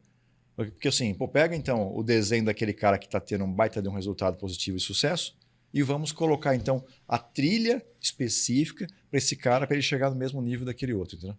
E aí a gente percebeu o resultado impressionante de melhoria. Muito bom. Olha que top. Mas resultado focado em dados. É isso aí. Vou trazer uma pimenta para Bora. conversa. Claro. Teve um caso recente, né, de uma das maiores empresas na área de chocolate, né, aqui no país. Sai um monte de burburinho de franqueado reclamando, enfim, muitos reclamando de assédio moral, outros reclamando de tratamento, enfim, anti-humano, né, com os franqueados. Chamaram de seita, né? Isso. O quanto vocês acreditam que o RH poderia ser diferente ou o que vocês acham que faltou para o RH dessa empresa para chegar nesse ponto, esse grande grupo empresarial? Mestre do Começar pelo RH. Richard aí, depois... Eu vou falar o que o RH não quer ouvir. O RH ele não tem peito e nem coragem de peitar o CEO da empresa. Ele não tem. Uhum. Tá? Desculpa o meu latim aqui no podcast, mas às vezes o RH é cagão. Por quê? Porque às vezes o CEO falou, ó, é assim que tem que fazer. Eu falo porque eu já trabalhei em grandes empresas, eu já ouvi várias vezes assim, ó, você vai lá e fala isso pro seu time. E eu falei, não. Eu já falei. Ah, você está sendo insubordinado. Não, não estou sendo insubordinado porque essa informação que você está me passando, ela não é verdadeira e eu não vou passar isso para frente. Ah, mas então eu vou lá e vou falar pro seu time. Falei, então você pode ir lá falar. Mas e depois, se perguntarem para você, o que você vai falar? Eu vou falar que é mentira. Mas aí você vai tirar minha autoridade como seu gestor. Eu falei, então fale a verdade. O problema é que, assim, o direcionamento, a gente sempre fala, né? O topo da pirâmide. Se nasceu errado, vai terminar errado. Às vezes o RH é aquela camada onde tem que parar para a coisa não acontecer errado. Então, CEOs, donos de empresas, né? Muitas vezes empresas familiares, tem que se desapegar do ego, porque você não tem sempre razão. Não é porque você fundou um negócio que era pequenininho e transformou isso num negócio muito grande, que você é um vitorioso, que você vai ter sempre razão. Então tem que... Porque assim, todo mundo quer ser bom em oratória, mas a gente não é bom em escutatória. Então, a primeira coisa é que assim, diretores, CEOs de empresa precisam se despir desse ego e entender que assim, tem coisa que, às vezes, eu vou precisar ouvir outras pessoas e talvez ajustar, talvez calibrar. Porque toda marca, que a gente fala muito hoje sobre marca empregadora, ela quer o quê? Ela quer ficar forte. Sim. Tá? Forte. Mas quantas vezes você já não viu na vida real pessoas que tatuam no peito, nas costas, a pessoa que era do relacionamento por uma vida inteira e depois de 6 meses largou e faz outra tatuagem em cima? Quantos vocês já não viram? A pessoa tinha a mulher amada ou o homem amado no braço e agora tem um Rottweiler, né? Por cima, né? Sim. Por que a gente tem que ficar fazendo isso? O que a gente tem que focar? Focar em resultado. Marca empregadora forte é aquela que gera resultado para a empresa e na vida do colaborador. Se eu entrei numa empresa e que a cada 6 meses, a cada 1 ano, eu estou sendo promovido, estou ganhando mais, poxa, essa marca ela é empregadora forte na minha vida. Automaticamente eu quero fazer com que ela se torne cada vez mais forte como marca no mercado. É ou não é? Sim. Então, por quê? É assim que a gente tem que fazer. Então não é criando grito de guerra, escrevendo frases bonitas na parede que vai engajar as pessoas. Ah, faz uma tatuagem. Ou não é pra só mostrar. isso, né? Não, cara, isso é uma loucura, sabe? É um modismo que não gera resultado. Aí, de novo, qual que é a intenção da empresa com essas campanhas de marca empregadora? É o quê? É fazer com que... Eu sempre falo assim, uma coisa, fidelização de talentos. Eu não falo retenção de talentos, tá? Porque se a gente for estudar, inclusive, na etimologia da palavra, reter é impedir que algo avance. Se você está retendo alguém dentro da sua empresa, você está impedindo que ela avance. Boa. Sensacional. A maioria das empresas hoje que falam assim, eu quero zerar minha rotatividade, né? Que é o chamado turnover. Se você tem uma rotatividade zerada dentro da sua empresa é improdutiva. Você sabia? 20% da população é procrastinadora. Entendi. Ciência prova isso. Então, como que você fala assim, eu vou trabalhar para zerar o indicador aqui da rotatividade? Na verdade, aqueles 20% que são alta performance, aqueles lá você tem que ter a rotatividade baixíssima, ou zero. Os 60% ali, que são sazonais, ali a gente vai ajustando. Esse cara falava disso, tá? né? O Jack, eu acho que eu tinha os 20, 70, 10. Mas vai ter uma galerinha ali, 17, 20% de uma galera que não quer trabalho, quer emprego. Entendeu? Então, a gente tem que tomar um pouco de cuidado. Essa tem que ter alta rotatividade. Então, assim, por quê? Porque quando a gente fala assim, que a gente quer criar uma grande família, né? Todo mundo aqui abraçar a marca da empresa. Nossa, eu fico com medo disso. Por quê? Porque ao mesmo tempo que você está fazendo isso, você está colocando um monte de gente que ama a sua marca, mas que você paga e não gera resultado. Entendeu? Então, a gente tem que tomar um pouco de cuidado, porque às vezes a gente cria um lugar tão confortável. Olha que legal isso, ó. A gente cria um lugar tão confortável para as pessoas improdutivas ficarem. Eu vou deixar uma provocação para você. Manda ver. A gente acompanhou um movimento durante um tempo, talvez isso esteja mudando um pouco agora, onde grandes treinadores, vamos chamar assim, de liderança, falavam sobre a liderança humanizada. Certo? O que é liderança humanizada, então, para você? Boa. Resumo numa frase: o melhor do ser humano é ser humano. Simples assim. Quando a gente fala de liderança humanizada, parece que a gente precisa, de novo, né, ser bonzinho. Você não precisa ser bonzinho, você precisa ser justo. Você concorda que uma pessoa que é improdutiva, se você for humanizado com ela, você vai deixar ela ali na sua empresa e essa pessoa vai continuar ali empregada, não trabalhando, e uma pessoa que é produtiva provavelmente vai se desmotivar porque aquela pessoa não está sendo punida ou não está tendo nenhuma solução. Então a gente tem que tomar cuidado, porque esse negócio de humanização que pregaram no RH, né, alguns treinadores aí, os gurus de internet, levou inclusive a gente tirar essa, não é uma pressão, mas uma necessidade de resultado. Por exemplo, eu falo assim, eu tenho que ter sede de resultado, porque assim, ou eu quero um resultado que é positivo, uma coisa que eu estou ganhando, ou eu ganho ou eu aprendo. Entendeu? Ou eu vou ter um resultado de aprendizado. Então, quando a gente fala que a gente vai humanizar, significa que eu vou tratar cada indivíduo dentro da sua necessidade, mas também fazer acordos de trabalho claros com aquelas pessoas. Tudo na vida tem ônus e bônus. Então, se eu faço um acordo com você, Cris, de trabalho, eu faço esses acordos, para 15 dias, para 30 dias, para 45, para 60, para 90. Então, se daqui 90 dias, por uma questão de você não chegar no resultado, não vai ser nenhuma novidade para você que a gente vai encerrar o acordo de trabalho. Entendeu? Eu não posso ficar humanizando, como o pessoal fala, não, você precisa sempre estar colhendo. Não, você precisa ser transparente. Lembra que a gente falou nos bastidores? Transparência gera confiança. Perfeito. Como que eu vou humanizar uma relação se eu não sou transparente? E ter conversas adultas com adultos. A gente precisa parar de infantilizar a empresa. A maioria das empresas, e esse aí é para as empresas que estão assistindo a gente, Manda bala. a maioria das empresas agora viraram uma creche de adultos. Nossa, lindo. Eu acredito muito que essa questão de humanizar é você ter respeito e empatia com o colaborador. Então, vai acontecer sessões, o colaborador ter um problema de saúde, uma questão pessoal aqui e acolá. Então, você tem que ter empatia.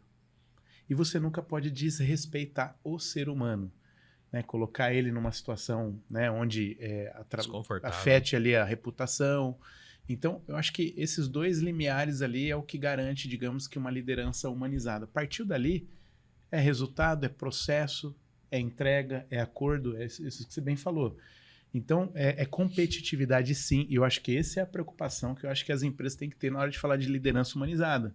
Não podemos perder a competitividade. Uhum. Principalmente se a gente estiver falando do ambiente de vendas, né? Que a gente precisa ter. Porque a gamificação faz parte do ser humano. Pô, eu quero alcançar o topo pódio. A gente não gosta de esporte? A gente não é vidrado ali. Eu, por exemplo, sou vidrado em tênis. Tem gente que é Fórmula 1, tem outros que são futebol. E qual que é o objetivo? O que atrai as pessoas? É a competitividade.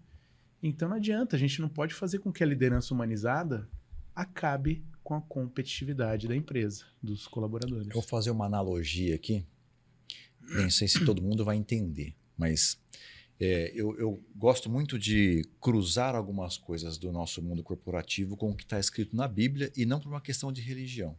Um dia eu ouvi dizer que a Bíblia é o manual do construtor. É o manual maior do best-seller, fabricante. Então tá valendo. Tem uma passagem que diz o seguinte: todo ser que respira deve louvar a Deus. Ok? Ok. Você já viu um cachorro louvando a Deus? Ele respira. Um gato. Uma cobra. A cobra também respira. O que eu quero fazer analogia disso para o mundo corporativo? Tenho a impressão, para mim, que o que está por trás disso é que todos nós devemos cumprir o nosso propósito. Você bem falou de propósito agora há pouco. Certo? Então, um ser que nasceu para se rastejar, ele está louvando a Deus se rastejando. Um profissional que você contrata para exercer determinada função, ele vai estar louvando a sua empresa ou fazendo com que ele, na verdade, seja relevante, cumprindo o papel pelo qual ele foi contratado. Perfeito. Exatamente. Minha visão. Acho que, sabe, as pessoas têm que... Cara, se você foi contratado para isso, é isso. Você pode fazer mais, mas menos não faz sentido. Certo? E uma outra coisa para quem está ouvindo a gente aqui, até para que o RH da empresa de chocolate, que a gente falou agora há pouco, que não se sinta de alguma forma desprestigiado, coisa assim, tenho certeza que a intenção do Richard foi de fazer uma generalização, não especificamente do RH, porque pode ser que nesta empresa na qual nós falamos, o RH não seja o responsável pelas franquias. Depende, cuida só do corporativo. Exato. Alguém é responsável pelas franquias, e aí, aproveitando o francês, né, do Richard aqui, o cagão não foi o RH, foi outra área. Exato. Ou então que isso sirva também de lição para que as empresas que têm franquias, franqueados, entendam o quanto é importante envolver o RH nessa cogestão Sim. dos franqueados. Ou seja, o RH ele pode prestar um ótimo serviço de blindar a empresa de situações semelhantes, que é o que a gente viu no mercado. Né? Talvez a falta do RH estar presente, né, Sim. nessa cogestão ali dos franqueados tem aberto essa possibilidade negativa que está gerando um baita problema para essa empresa. Perfeito. Pô, cara, tô com um monte de coisa que eu queria perguntar para vocês aqui. O nosso tempo lá, ó, daqui a pouco... Eu queria só pegar um gancho em 2 coisas Claro, que a gente vamos lá. falou aqui, que eu acho que é Eu tô importante. preocupado com o seu tempo, porque nós temos tempo. O Rafa também sei que tem compromisso. Estamos mas... aqui, estamos na área. 2 coisas, 2 palavrinhas que surgiram dentro do nosso bate-papo aqui e a gente precisa clarificar isso. Boa. Primeiro, empatia. Uhum. Segundo, propósito. São 2 palavras que estão banalizadas hoje, principalmente dentro do mundo corporativo. A pergunta que eu faço para você, Cris, como que você vai ter empatia comigo se você não vivenciou, não experimentou, não sente o que eu sinto? Então, quando a gente fala de empatia, é sentir o que o outro sente. Isso é impossível, cara. Concordo. É impossível. Então, a gente tem que parar de falar que assim, eu vou sentir o que o Rafa sente. Cara, eu não sei o que está acontecendo lá na casa dele. Eu não sei se está tudo bem. Eu não sei se tem alguma situação que eu não conheça que está acontecendo na vida dele. O que eu posso fazer é acolher e dar suporte para ele. Perfeito. Então, quando a gente fala de empatia, a gente precisa explicar para as pessoas que o acolhimento e suporte, essa é a parte que um líder dentro da empresa é responsável. Perfeito. Porque essa parada de, eu preciso sentir o que o meu colaborador sente. Não existe isso. Não existe. E outra coisa, para com essa parada de gourmetizar esse negócio de propósito, pelo amor de Deus. Para cada projeto eu tenho um propósito. Para esse podcast eu tenho um propósito. Para essa semana, eu tenho um propósito. Richard, mas tem um grande propósito que ilumina e clarifica os meus caminhos. Ótimo. Entendeu? Que isso tem muito a ver com os seus princípios e valores, tá? Mas não é só um único propósito, tá? Você concorda? Concordo. Então, eu tenho um propósito financeiro, eu tenho um propósito na carreira, eu tenho um propósito pessoal, físico, de estudos, enfim, tem tantas coisas. Então, parece que quando a gente fala para a pessoa assim, você já encontrou o seu propósito na vida? A pessoa fala assim, aonde tem isso? Tem na internet para vender? Eu compro. Quando eu era pequeno, a mãe falava assim, você fez de propósito. Eu falo, não foi sem querer. Então, já sei, quando não foi sem querer... Foi por propósito. Então, assim, as pessoas precisam parar também com esse negócio de propósito, porque as pessoas não entendem o que é propósito. Rafa, você já encontrou seu propósito na vida? A semana dele tá cheia de propósito. Sim. Concorda? Exato. Então, a gente tem que tomar muito cuidado, primeiro, com empatia e segundo, com propósito. Ótimo. Seu propósito é diferente do meu, que é Sim. diferente do Rafa, que é diferente, inclusive, de quem está ouvindo e assistindo a gente, tá? Então, vamos tomar um pouquinho de cuidado, principalmente no RH, tá?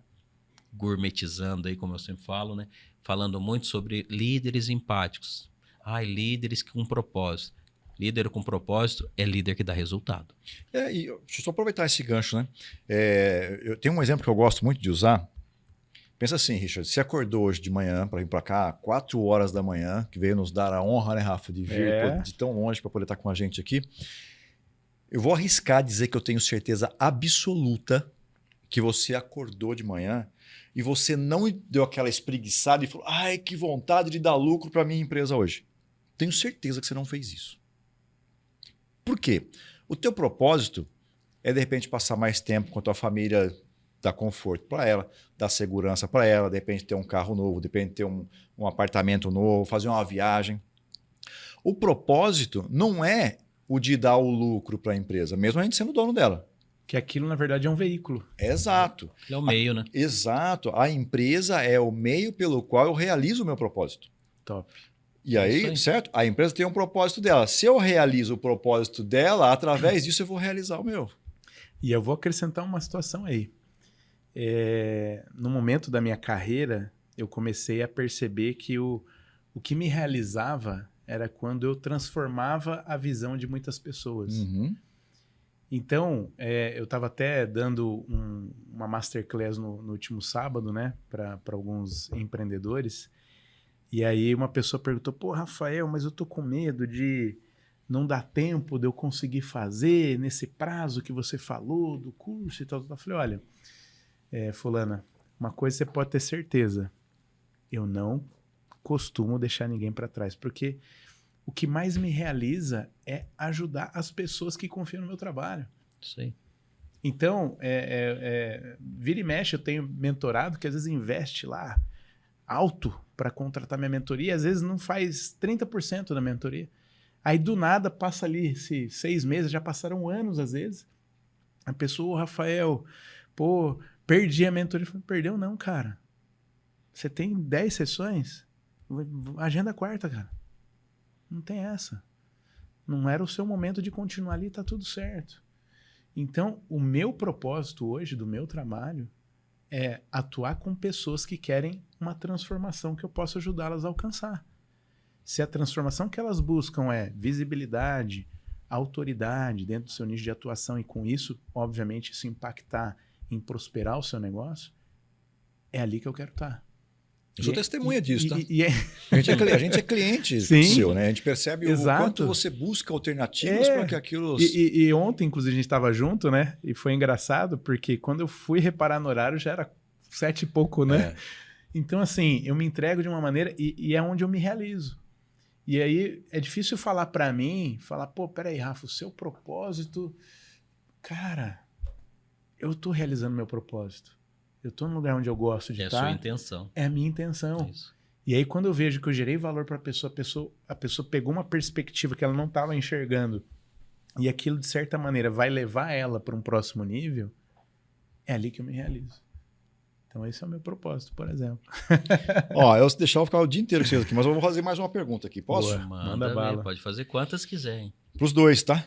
Boa. Se vocês tivessem que deixar uma dica prática, por exemplo, para quem quer reposicionar o RH a partir de amanhã, qual seria?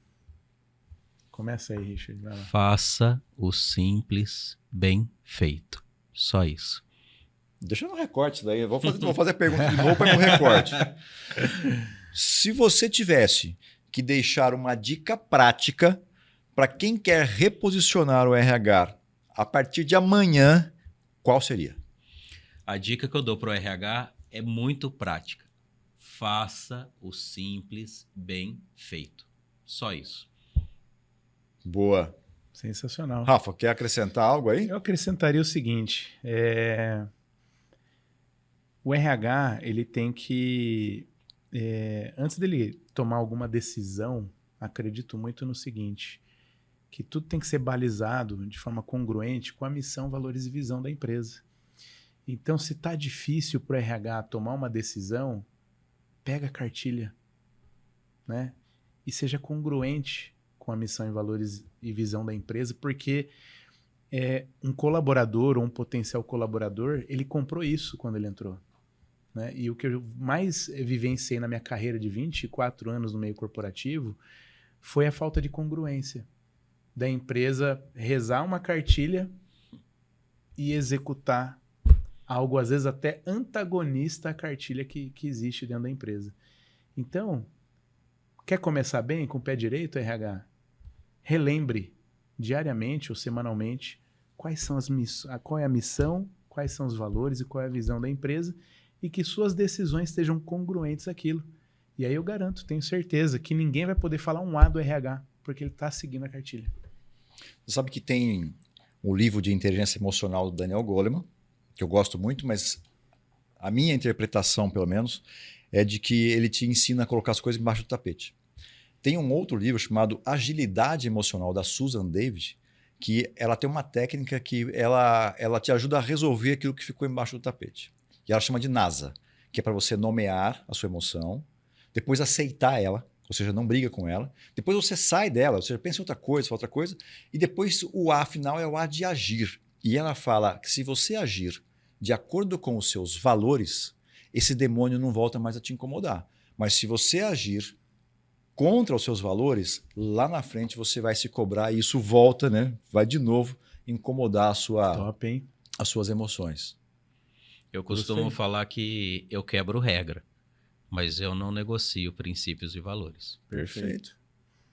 Perfeito. Tô contigo. Ó, tem mais uma pergunta que eu vou fazer mais uma. E essa aqui é para provocar, vai servir para mim isso aqui, né? Boa. O que o CEO ainda não entendeu sobre o RH, mas precisa entender com urgência? Boa pergunta.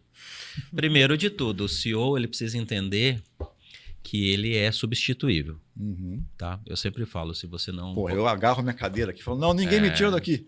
Se você não pode ser substituído, você não pode ser promovido.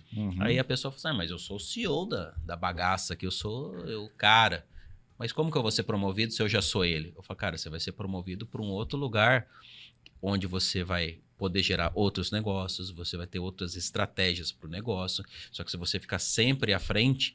Então, conectando com o que você me perguntou, eu diria assim, se o CEO quer realmente gerar valor para a empresa dele, é criar um plano, e isso não é do dia para a noite, onde a empresa dele necessite o menos possível dele para continuar crescendo. Top. Excelente, excelente, excelente. Você sabe que desde de algum tempo aqui, eu adotei um rito de fazer uma pergunta baseado na pergunta da inteligência artificial. Posso trazer Claro. essa para vocês? Pode. Sensacional. Ó, uma provocação para você. Vai lá. Você que é um cara que é CEO, eu adoro provocar esses caras, né? Você já pensou em como seria a sua empresa por um período, se um período de uma semana ou 15 dias, uma pessoa da sua empresa tomasse decisões no seu lugar como CEO? Pô, eu ia tirar férias. Não, mas você tem essa pessoa aqui qualificada, treinada, capacitada. Você colocaria no seu lugar? Por exemplo, essa semana eu vou pegar o Rafael e ele vai ficar essa semana tomando decisões de CEO. Eu só vou observar. Na outra semana eu vou pegar o Richard. Na outra semana a Maria. Na outra a Francisca. Onde a tomada de decisão sua é acompanhada, mas não é mais sua. Uhum. Pouquíssimas ou raríssimas são as empresas que eu já vi alguém fazendo esse tipo de coisa. Tá? Mas fica aí uma provocação. E quais Boa. resultados você já observou? Observei que, primeiro de tudo, em 2, 3 anos, o CEO consegue literalmente sair da frente da operação e a empresa parar de depender dele. Porque todo o conhecimento, né, e muita coisa vivida, né, pelo CEO, foi ele que viveu, foi ele que experimentou. Então ele sai de um papel de direcionador para um papel de mentor, o que muitos dificilmente se colocam. Então tem que ter intenção para fazer. Tá? E aí, a hora que você colocar o Rafael toma uma decisão e fala, Rafa, isso pode dar errado. Mas por que pode dar errado? Entendeu? Aí ele vai te mentorar, vai te ensinar, vai te orientar. E a próxima vez, quando chegar a sua vez de tomar decisões de novo de CEO, você já vai ter uma bagagem que você não tinha. Top. Eu concordo com você e acho que assim, isso talvez esteja muito ligado a uma questão de maturidade do time. Eu costumo dizer para o meu time aqui de líderes que você tem 2 estilos de liderança que a gente poderia, de repente, aproveitá-los. O estilo aranha e o estilo estrela do mar. Qual é a diferença entre eles? Vamos imaginar o seguinte, você pega uma aranha, ela tem X pernas. Eu corto uma perna dela, ela continua andando. Corto 2 pernas dela, ela continua andando, com um pouco mais de dificuldade, começa a pesar sobre as outras. Corto mais uma, ela vai parar de andar. Certo? Mesmo tendo a cabeça. Ela para de andar, mesmo tendo cabeça. E se for o contrário, eu pegar, por exemplo, ela, não cortei nenhuma perna, mas cortei a cabeça dela. O que aconteceu com ela? Acabou. Morreu. Certo? Uhum. Então, o estilo de liderança tipo o aranha, se você cortou a cabeça, você tirou o líder, morreu a equipe. Agora, vamos para a estrela do mar. O que acontece quando eu corto uma perna da estrela do mar? Se regenera. Se eu corto 2 pernas, regenera. E ela não tem cabeça. Porque a equipe sabe, ela é madura o suficiente, porque mesmo sem 2 pernas, que a gente sabe que essas pernas talvez até cresça algum outro corpo, alguma coisa, né? Se você cortar ela no meio, talvez ela vire 2. Mesmo ela estando fragilizada, ela durante uma situação de pressão, ela sabe para que lado ir. Ela sabe até para que lado vai para comer, mesmo perdendo as pernas. Top. Então, esse estilo de liderança é um estilo que eu acredito. Me vejo, às vezes, tendo que voltar para o negócio de comando e controle, porque, às vezes, as pessoas não estão maduras o suficiente para esse tipo de tomada de decisão.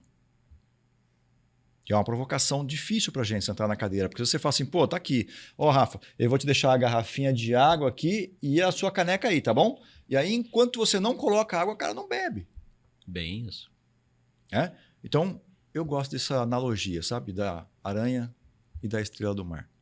Não precisa da cabeça. Top. Tá? Tem que funcionar por si só. Sensacional. Posso fazer a pergunta aqui? Faz aí, vamos lá. Manda ver. Olha, estou aqui no meu programa de podcast hoje com um convidado que é o Richard Eiras. Ele é especialista em liderança e RH, palestrante, mentor e um dos principais top influencers de RH no Brasil. Gostaria que você fizesse uma pergunta para ele. Que legal ter o Richard Eiras como convidado no seu podcast. Uma pergunta interessante para ele poderia ser: Richard, na sua experiência, quais são as principais competências que os líderes de RH precisam desenvolver para se manterem relevantes no cenário atual do mercado? Acho que ele vai gostar de explorar esse tema. Eu vou responder não com uma, mas com 7. Pode? E vai ser rapidinho. Tem um acrônimo que eu uso e eu diria que assim, antes da gente querer formar o líder dentro da empresa, a gente tem que trabalhar o ser humano. E tem um acrônimo que eu carrego comigo, que eu pratico ele em todas as minhas relações e dentro dos meus treinamentos, que ele chama HOSTIA com H, que é humanidade, objetividade, simplicidade, transparência, humanidade, Perdão. Hostia? Hostia. Aí depois Humanidade, eu Vou corri, repetir né? de novo. Hostia. Humanidade? Humanidade, Aham. objetividade, Objetividade. simplicidade, transparência, humanidade, integridade e amor. Tá? Boa. Por quê? Porque se eu não tiver humildade, como que eu vou liderar? Se eu não tiver objetividade, que é a intenção, como eu vou liderar? Se eu não tiver simplicidade, eu ficar gourmetizando, não dá para liderar. Se eu não for transparente, como que você vai confiar em mim? Você vai confiar em mim? Não. Sem ser transparente? De Gerar um Não. time que confia nele, né? Se eu não tiver humanidade, que é saber lidar com gente, se eu não for íntegro, e o que é ser íntegro? Falei, eu cumpro. Ah, Richard, não deu, mas seja transparente então para falar o porquê não deu. E se não for para fazer as coisas bem feito, com zelo, que eu falo que é fazer com amor, não faz. Entendeu? Não importa se você é auxiliar administrativo, se você é telefonista, se você é porteiro.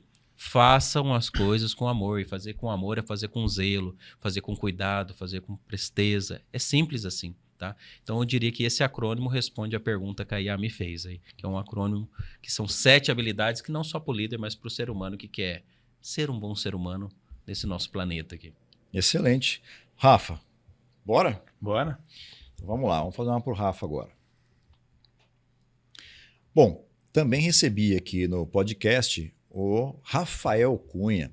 O Rafa é um influenciador digital, palestrante, mentor. Ele é especialista em marca pessoal, social selling e aceleração de vendas pelo LinkedIn. É um mestre do LinkedIn. Gostaria que você também fizesse uma pergunta para ele e leve em consideração que ele é o top 1 Brasil em marca pessoal segundo a Favicon. Incrível receber o Rafael Cunha também. Uma ótima pergunta para ele poderia ser: Rafa, sendo reconhecido como o número 1 em marca pessoal no Brasil, quais são os principais pilares que as pessoas devem focar para construir uma marca pessoal forte e autêntica no LinkedIn? Tenho certeza de que ele vai ter dicas valiosas para compartilhar. Sensacional. Primeiro passo, autoconhecimento. Aquilo que a gente falou aqui, até para um líder ter a possibilidade de liderar muito bem as pessoas, ele tem que se autoconhecer. E para ela conseguir se autopromover no digital, ela tem que se conhecer também. Então ela tem que entender dos seus valores, das suas crenças, aquilo que ela acredita e saber contar muito bem a sua história, né, dentro da sua jornada profissional. Esse é o primeiro pilar. O segundo pilar é que ela tem que entender que o tempo é mais importante que a velocidade na jornada da construção da marca pessoal dela. Então ela tem que focar no longo prazo. Não adianta querer que em 3 meses, 6 meses ou quiçá 1 ano ela já se torne o top dentro do nicho dela. Pode ser que esse tempo seja mais alongado de acordo com o nicho e a intensidade que ela coloca ali. E terceiro, ter coragem de ser imperfeito na sua produção de conteúdo, no seu engajamento dentro da rede. Ser ela mesma, né? Ser autêntica na sua melhor versão. Então, digamos, são 3 pilares bem relevantes e que ela tenha disciplina nessa jornada, né? Entender que pouco tempo por dia é mais importante que muito tempo de vez em quando, né? Porque é só esse acúmulo de dias que vão fazer com que ela chegue, né, no objetivo dela de começar a obter o reconhecimento, começar a atrair maiores oportunidades ali de forma orgânica dentro da rede. E o LinkedIn ele valoriza muito essa consistência. O algoritmo já é programado para promover essa consistência, resultado para quem é consistente dentro da rede. Repete aquela frase que você falou então agora há pouco aqui, ó, essa que você comentou sobre pouco tempo todo dia é melhor do que muito tempo de vez em quando, né? Boa. Mais ou menos isso, Boa. né? Pode deixar assim. Vamos lá. Pouco tempo todo santo dia é mais importante que muito tempo de vez em quando, principalmente na construção da sua marca pessoal, seja como líder, seja como empresário ou mesmo como profissional que deseja crescer e evoluir na sua carreira. Isso vale, inclusive, para guardar dinheiro, né? Se você Exato. quer ficar bem financeiramente, é melhor você guardar um pouco todo mês Exatamente. do que uma vez por ano, sei lá, e... Eu acho que essa filosofia tem muito a ver com o hábito, Uhum. né? Aquilo que a gente estava falando até nos bastidores, né? Eu, por exemplo, eu decidi em janeiro, né? Em janeiro desse ano, que eu ia ter um outro físico. E aí eu percebi que para isso eu tinha que mudar drasticamente o meu dia a dia. Então hoje, até para compartilhar com as pessoas aqui, eu tenho a honra de dizer que eu me dedico pelo menos 2 horas por dia para o meu físico. Academia, exercício, porque eu percebi que isso é extremamente relevante. Então eu todo santo dia, não tem negociação. Às vezes aconteceu de eu estar meio gripado, meio resfriado, eu fui mesmo assim, eu dei um jeito de ir. Então, todo santo dia eu cuido do meu físico, assim como eu cuido dos meus negócios, assim como eu sou um pai presente, assim como eu sou um marido que estou buscando sempre estar presente com a esposa também, um líder, né, para os meus colaboradores, os meus parceiros, e também sempre muito presente com os meus clientes também. Então, acho que é o dia a dia, né? O dia a dia é mais importante do que de vez em quando muito. É isso aí. Boa. Rafa, para a gente caminhar para o encerramento aqui, dica de livros do Rafa, não necessariamente precisa ser ligado ao assunto, Boa. séries, o que você tem recomendado aí? Olha, eu gosto muito de um livro, não sei se eu já recomendei aqui, né, mas é um livro que eu sempre releio, né, O Jogo Interior do Tênis. Não é porque eu sou tenista, não, né, mas ele ensina muito sobre a inteligência emocional e principalmente a gente ter autocontrole. Porque eu acredito que hoje em dia o que está acontecendo, né?